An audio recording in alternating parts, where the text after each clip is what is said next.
themes that we've been working on at GitLab, and we've aligned on 3 themes. First is we'll continue GitLab hosted first focus, which is because we are seeing a lot of requests from our customers to make sure that we are improving and expanding capabilities in the GitLab hosted realm.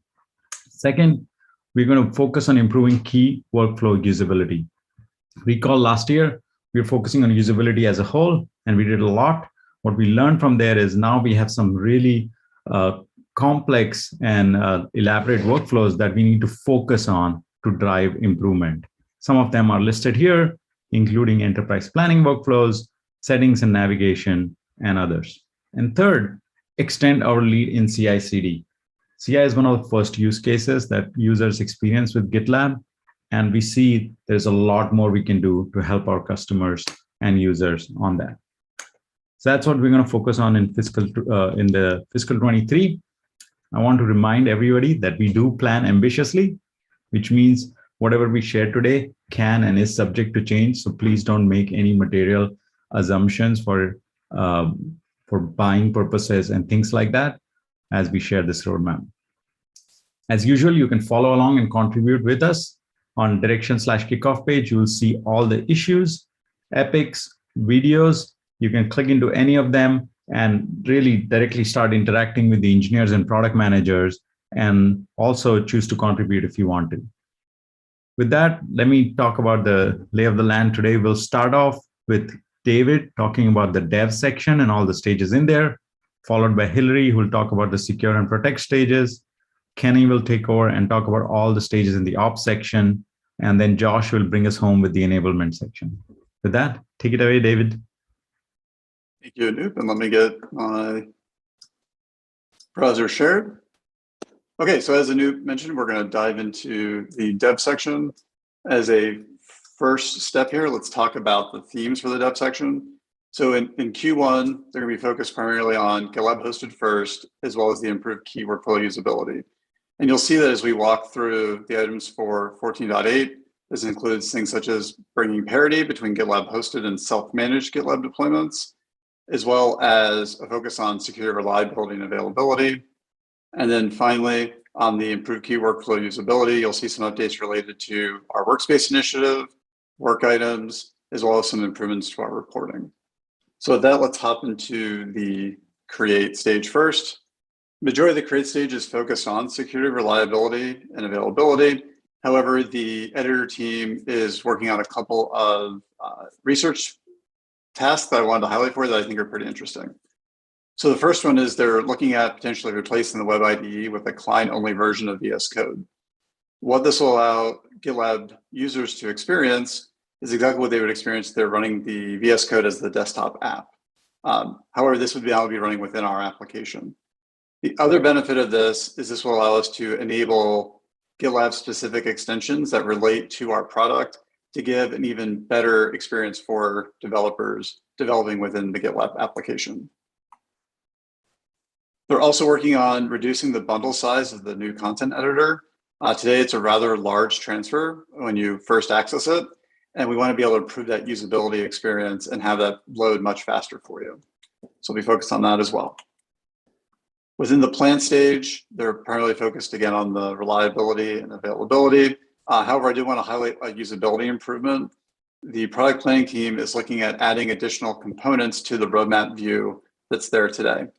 This will be focused on giving you the ability to not look at just issue weights, which is how it works today, but give the ability to look at open and closed issues. What that'll look like, if I zoom in here, when you click on settings, you'll get a tray that slides out. It gives you the ability to switch from issue weight over to issue count. And then on the roadmap view, you would be able to begin to see counts of issues, as well as status bars for those issues on that epic. So very subtle improvement, but a really powerful improvement to how you can view your roadmap. The manage stage is focused again on those same 2 themes. However, there's some really great usability improvements I wanted to highlight. The compliance team is continuing their work on improvements to the compliance report or compliance dashboard, depending on which name you know it by. And we talked a little bit about this last time, but to kind of show you what they're working on. Today, you get limited information on the report, and you don't necessarily get everything you need to start digging into it. So when you click on one of the reported items, again, a trail will slide out from the right and you'll get additional information, includes actual next steps that you can take.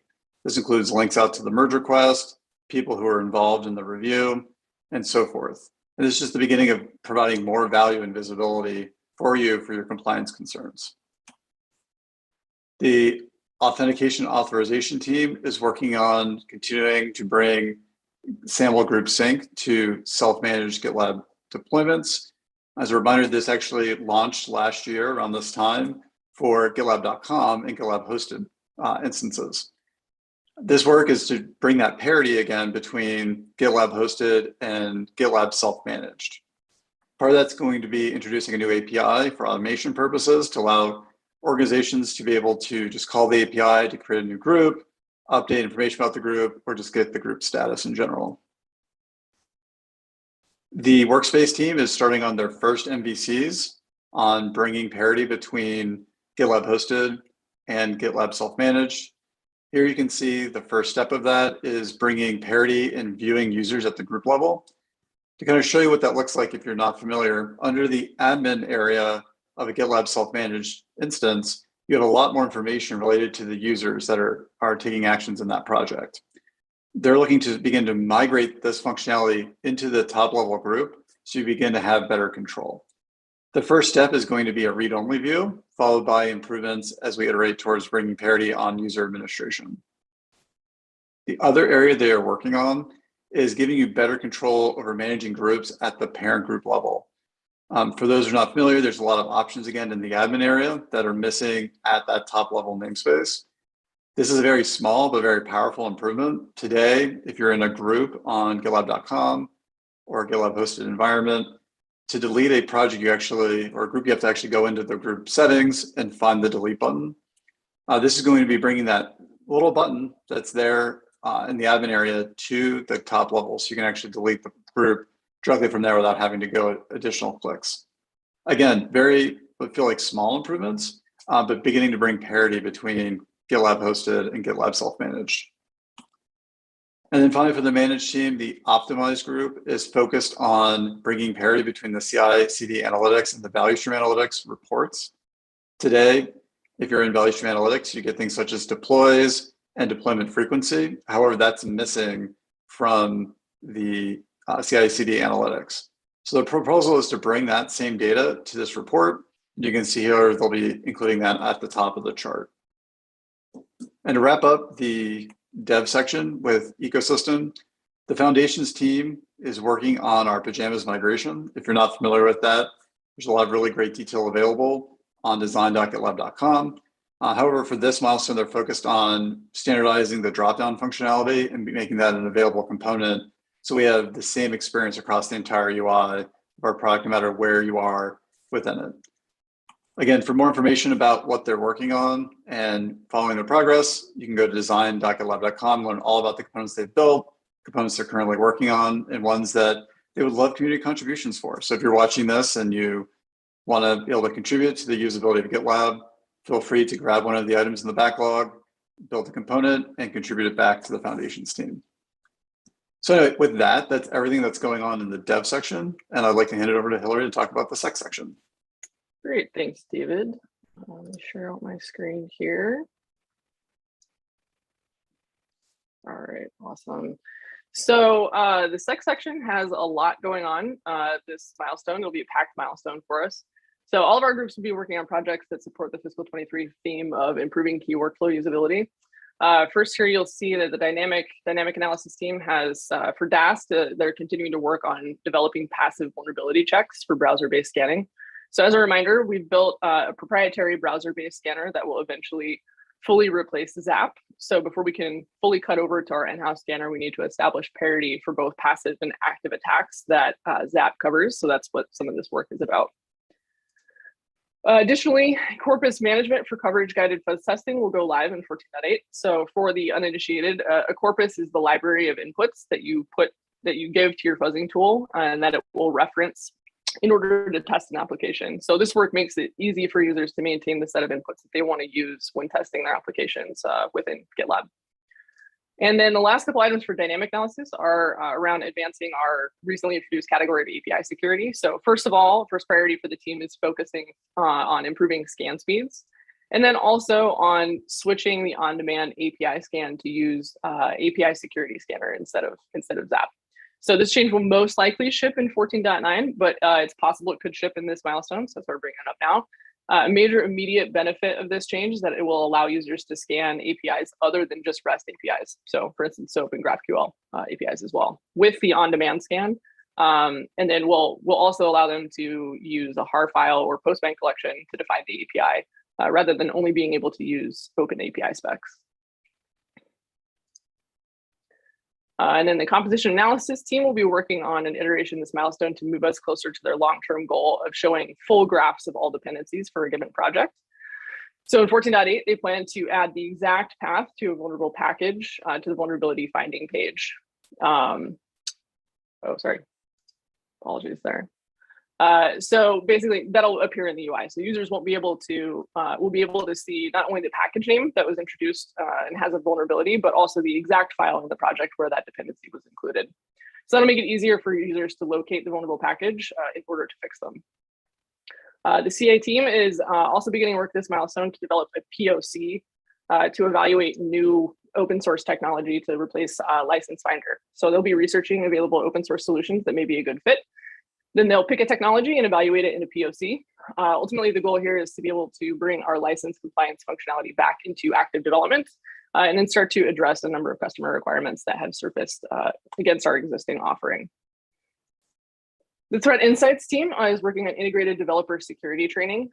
So to truly help organizations unlock the potential of a shift-left security approach, we really need to help them support elevating overall security knowledge within the development organization. So there's this gap that exists between reporting a security finding on one hand, and then having a developer really fully understand that vulnerability, its associated risk, and how to fix it. And so one of the many ways that we want to help close this gap is with self-service security training as part of the developer's daily workflow.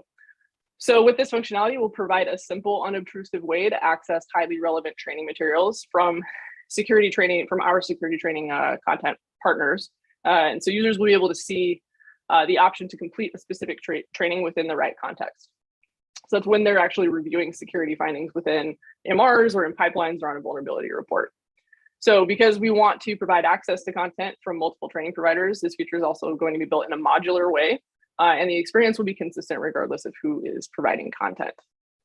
Also want to provide a heads up on a few deprecations that are coming up. These won't be the only deprecations that you'll see in Secure and Protect functionality, but they're some of the more notable ones.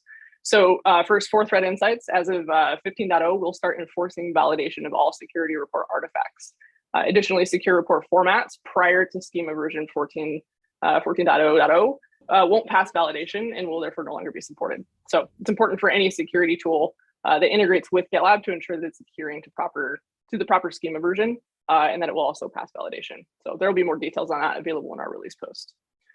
And then in relation to container security, so we will be deprecating the existing vulnerability check functionality with plans to actually remove it in 15.0. And then simultaneously, we'll be releasing security approval policies, which you see here in the 14.8 release. So this will come with a number of improvements for security teams, including the ability to have the security team manage their security approval policies independently from the development team. So basically maintainers on the development project won't automatically have access to edit your security policies. So sort of separation of duties there. You'll also have the ability to create multiple rules. So you'll be able to only require approval on, for instance, critical vulnerabilities for SaaS, but then for container scanning, you could require approval for criticals and highs. So basically the flexibility to define finer grained policies is coming with this feature. And then you also have the ability to enforce an approval process for changes to the security policies themselves.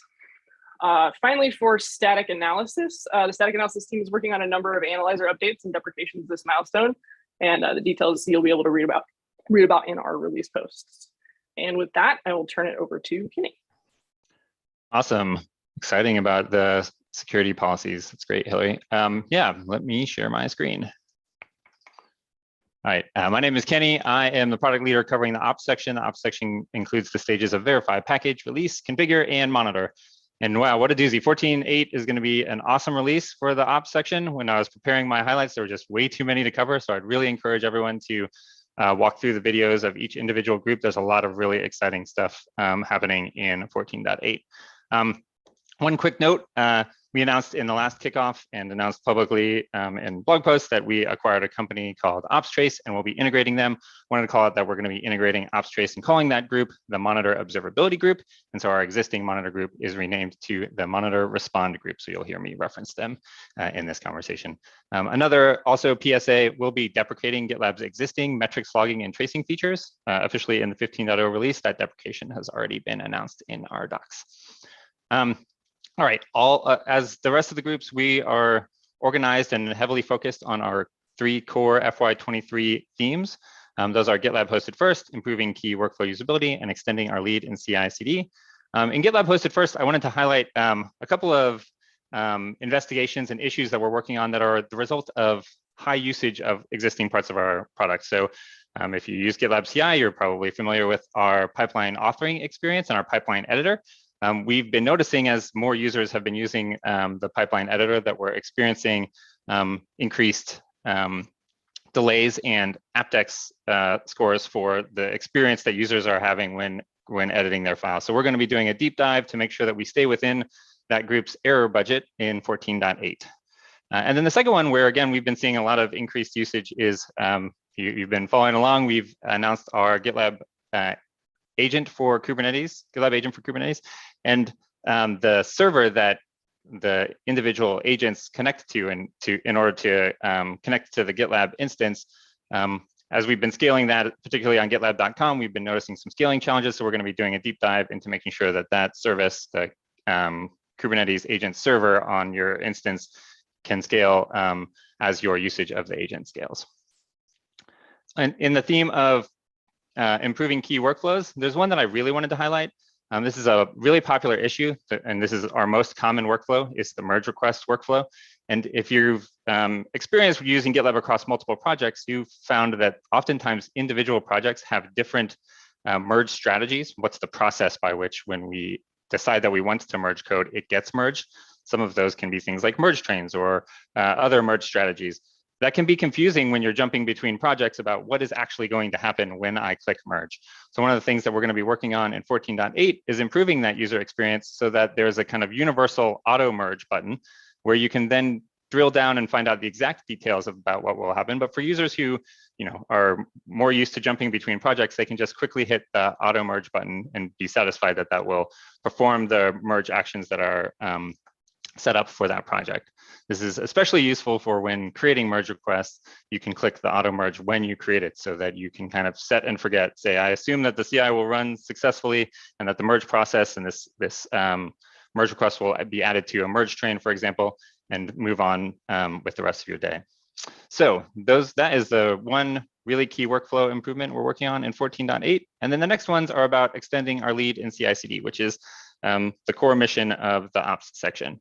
So the first issue I wanted to highlight is from our pipeline execution group. Users of our rules syntax will know that it can sometimes be difficult to target a different pipeline experience when there is an empty branch versus a branch with multiple commits. So by default, if you were to create a new branch, the pipeline would typically run on that empty branch. And we want to give users control over ensuring that they can maybe have a different experience if there are no commits on a branch. So we'll be adding this specific variable for CI branch commit count, and you can set it that if it's equal to 0, you can choose not to run a pipeline job. This is a highly requested issue that we're really excited to work on and deliver in 14.8. The next is in our runner core category. We've been doing a spike recently about how to ensure that we can both have a standard metadata store for information about the artifacts that are built by your runners, as well as a way to retrieve attestation about that the the artifact that was built is the same that might be the artifact being deployed. There's a common open source project called Grapheus that does this in a very cloud native way. And we're going to be working on a POC to integrate Grapheus with the GitLab runner to improve your ability to make attestations and store metadata about your artifacts. This is a really critical component of ensuring that you have a secure supply chain where so you can track that you know what was built is the same thing that gets deployed to production. I'm really excited about this issue. And the next two are about our deployment process, particularly the process by which multiple users collaborate on a kind of deployment artifact as it moves through environments. We've been working on and showcasing to you feature for the environments page redesign. I'm really excited about this addition in 14.8 of the deployment block. So that will allow you to kind of expand most recent deployments for a given environment, or in this case, the production environment, and see various things like the trigger, the pipeline status, the MR job and tag that are moving through the process in this deployment job. I'm really excited about the improved usability of this deployment process for users who are performing deployment. And then the next really important addition in our deployment process is having first-class approvals. Actually, in 14.7, we'll be releasing the ability to have deployment approvals via API. We're going to be adding that to the UI in 14.8. And that will start with directly in that environments page, being able to signal and approve if you are an approved in an approved group for performing deployments to a protected environment, your approval, and we can track and showcase that approval throughout the application. So as I mentioned at the start, really exciting stuff coming in the ops section in 14.8, definitely going to be the best release ever. I'm really excited for what the groups are working on. And with that, over to you, Josh. Thanks, Kenny. Those are some really exciting features. Let me jump over into the enablement section now. So similar to Kenny, we have way too many awesome features coming in 14.8 to potentially include them in 4 minutes. So I'm going to just cover the highlights and encourage folks to please take a look at the Kickoff videos on our Kickoff page to learn in more detail about what the entirety of the teams are working on. So let's get started with, of course, with GitLab hosted first. For those of you who have been paying attention to Kickoff videos for the past couple milestones, we have been working to essentially decompose GitLab's database.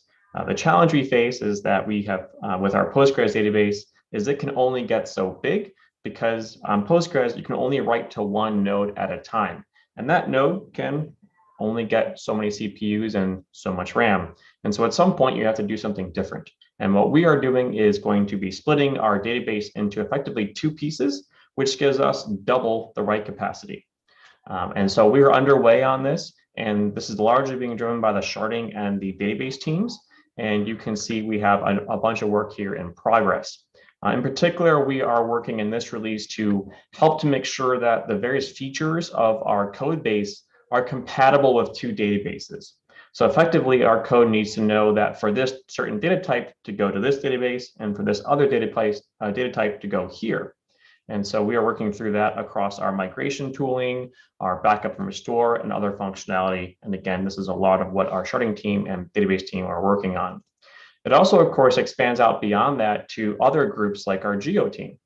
So in this case, our geo, we're working to utilize Rails 6 multiple database support to help support these different databases.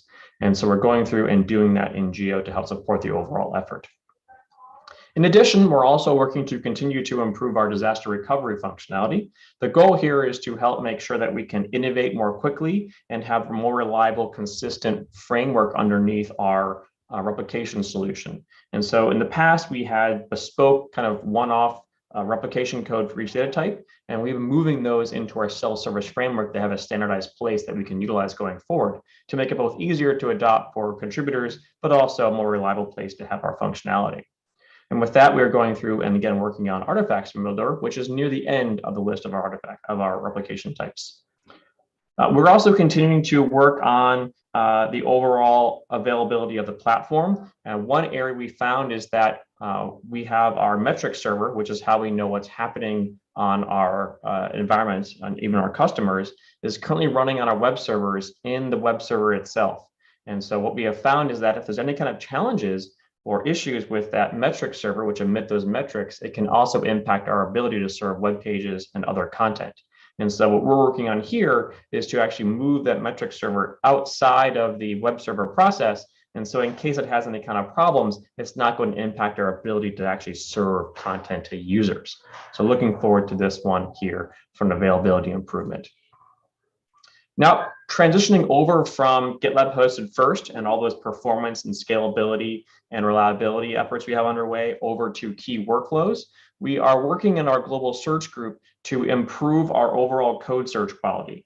Today, right now, with how we index the code, depending on what punctuation you use and in what order, you might not necessarily find the content you're looking for. And so we're actually looking to improve how we break apart the code lines into different pieces, also called tokenizing, to actually generate the results you actually intend to find. So for example, if you have some content with hyphens in between, today we might not find it, but with this improvement, we will. And so we're looking forward here to really have a much higher hit rate on what you're looking for across different kind of complex punctuation and text searches to ensure that we're actually giving those results you need. So looking forward to this. This is very requested to overall improve our code search quality.